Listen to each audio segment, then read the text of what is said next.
Good morning friends. हमने कल Grignard reagent के बारे में पढ़ा था। मैंने आपको कार्ब धात्विक यौगिक बताया था, जिसमें कि हमने ग्रिग्नार्ड रिएजेंट की स्ट्रक्चर और उसके बारे में पढ़ा था। आज हम पढ़ेंगे chemical reactions of Grignard reagent, Grignard अभिकर्मक की रासायनिक अभिक्रियाएं। ग्रिग्नार्ड अभिकर्मक बहुत ही ज़्यादा क्रियाशील होता है। It is very reactive compound. ये नमी व जल वाष्प से क्रिया करके भी डिकम्पोज हो जाता है, अपघटित हो जाता है। इसलिए इसके संश्लेषण में हम शुष्क ईथर काम में लेते हैं। जो मुख्य अभिक्रियाएं ग्रिग्नार्ड रिएजेंट देते हैं वो होती है नाभिक स्नेही प्रतिस्थापन अभिक्रियाएं।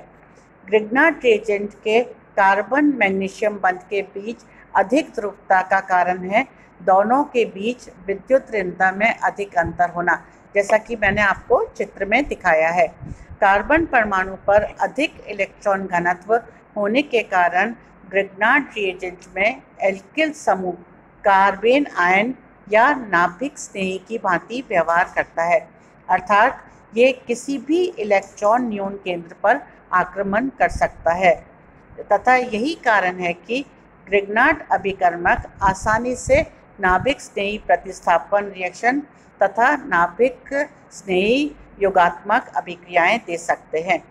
ग्रिग्नार्ड रिएजेंट के पोलर कोवेलेंट बॉन्ड के हीट्रोफिशन द्वारा कार्बेन एनायन बनते हैं, अर्थात ध्रुवित सहसंयोजक बंध के आपके विषम जो फिशन होता है उसके द्वारा कार्ब एनायन बनते हैं।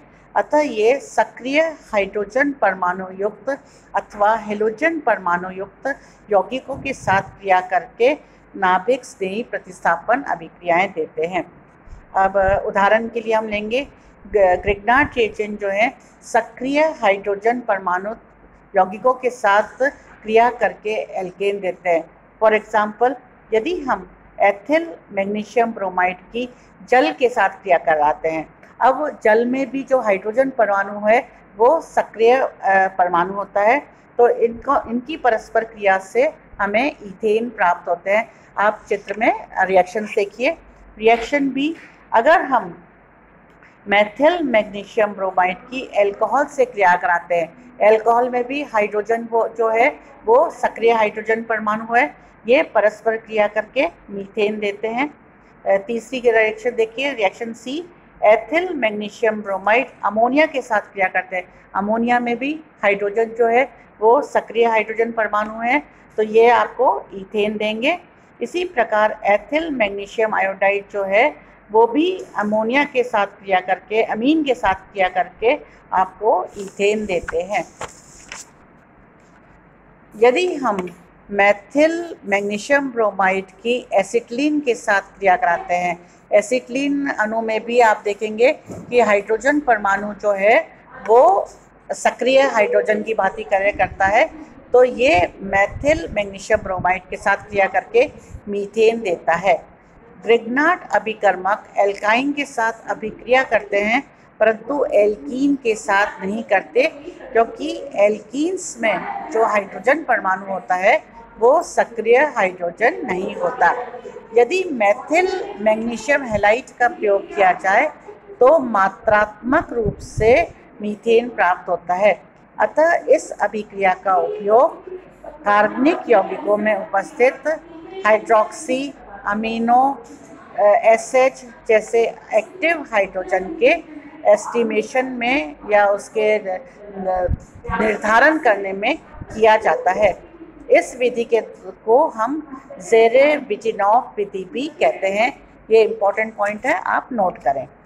ग्रिग्नार्ड अभिकर्मक हेलोजन परमाणु युक्त यौगिकों के साथ क्रिया करके कई प्रकार के यौगिकों का निर्माण करते हैं, जैसे RMgX plus alkyl halide, RX gives alkane और MgX2 जो है वो निष्कासित होता है।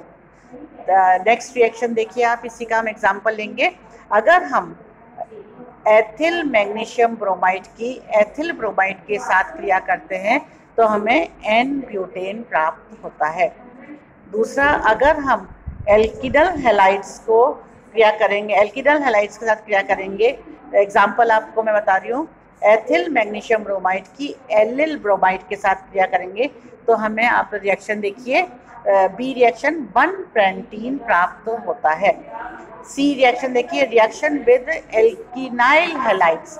अगर हम एथिल मैग्नीशियम ब्रोमाइड या ग्रिग्नार्ड रिएजेंट की 3 ब्रोमोप्रोपाइन के साथ क्रिया करते हैं, एसिटिलीन ग्रुप है बेटा, एसिटिलीन के साथ क्रिया करेंगे तो हमें 1 ब्यूटाइन प्राप्त होगा।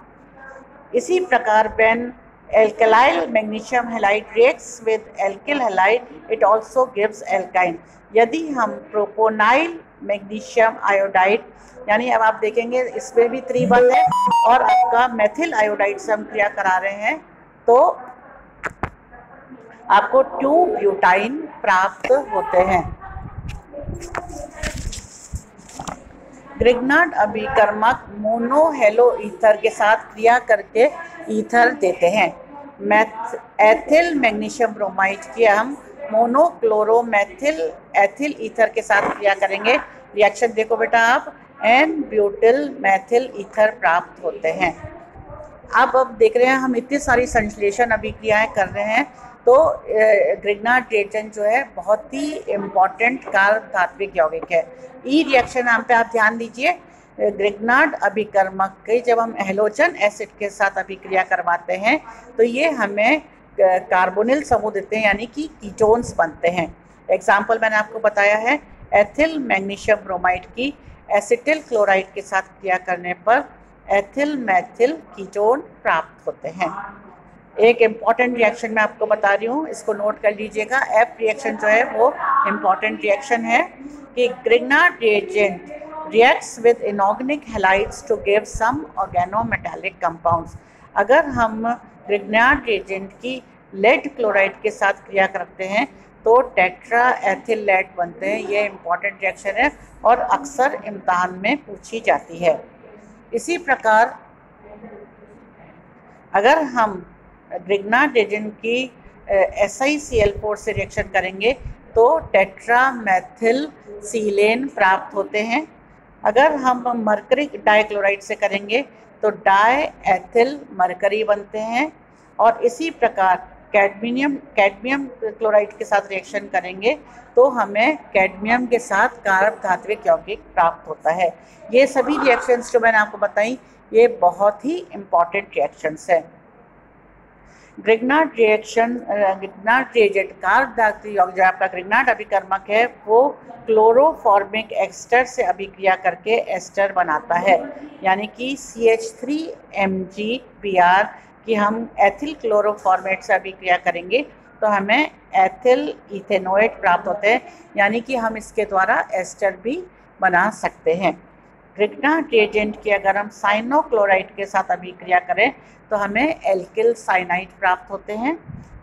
आप देखिए हमने साइनाइड क्लोराइड लिया है तो हमें मेथिल साइनाइड प्राप्त होता है। इसी प्रकार इसकी अन्य अभिक्रियाओं को अपन देखेंगे जो कि इम्पॉर्टेंट है। Grignard reagents reacts with chloramine to give primary amines. ये भी एक बहुत इम्पॉर्टेंट रिएक्शन है जिसके द्वारा हम अमीन्स बना सकते हैं। तो आपका C2H5MgBr कि हम जब क्लोरामीन से रिएक्शन कराएंगे तो आपको प्राथमिक अमीन C2H5NH2 या एथिल अमीन प्राप्त होते हैं। इसी प्रकार हम इसकी अन्य कई सारे यौगिकों को हम इसके द्वारा प्राप्त कर सकते हैं। धन्यवाद।